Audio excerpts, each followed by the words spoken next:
वहीं बात करें अब गोल्ड रिकॉर्ड तेजी के बाद सोने में गिरावट आई है, लेकिन अब भी गोल्ड 1.25 लाख रुपए प्रति 10 ग्राम के आसपास जो है वो कारोबार कर रहा है।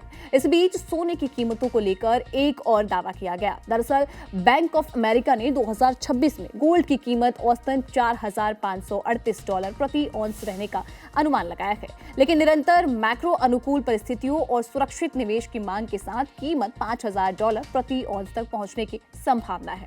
भारतीय रुपयों में ये रकम बता दें कि 1,57,000 रुपए प्रति 10 ग्राम है। फिलहाल वैश्विक हाजिरे कीमतें जो है वो $4,175 प्रति औंस है। बैंक ऑफ अमेरिका ने पूर्वानुमान ये लगाया कि यदि प्रमुख मैक्रो कारण जैसे कि हायर गवर्नमेंट लोन लेवल और इसके साथ ही लगातार बढ़ती महंगाई, कम ब्याज दरें तथा अपरंपरागत अमेरिकी आर्थिक नीतियों का प्रभाव जो पहले ही सोने की ऐतिहासिक तेजी में योगदान दे रही है प्रभावित होती है, तो फिर सोना $5,000 तक पहुंच सकता है।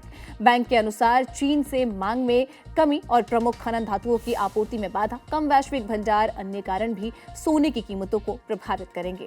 वहीं न्यूयॉर्क फेड में अध्यक्ष जॉन विलियम्स ने जब ये कहा कि ब्याज दरों में कटौती से महंगाई के खिलाफ फेड की लड़ाई को नुकसान नहीं पहुंचेगा, तब से दिसंबर में ब्याज दरों में कटौती की उम्मीदें जो है वो बढ़ गई है।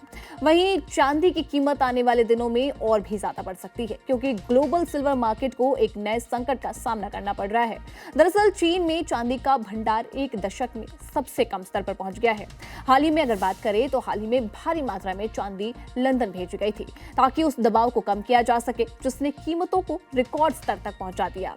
शंघाई फ्यूचर्स एक्सचेंज से जुड़े गोदामों में स्टॉक हाल ही में 2015 के बाद से सबसे निचले स्तर पर गया है, जबकि शंघाई गोल्ड एक्सचेंज का कारोबार 9 साल से भी ज्यादा समय से सबसे कम स्तर पर है। ये गिरावट अक्टूबर में चीन की कीमती धातु के निर्यात करीब 660 टन से ज्यादा होने के बाद जो है आई है, जो अब तक का सबसे ज्यादा कारोबार है।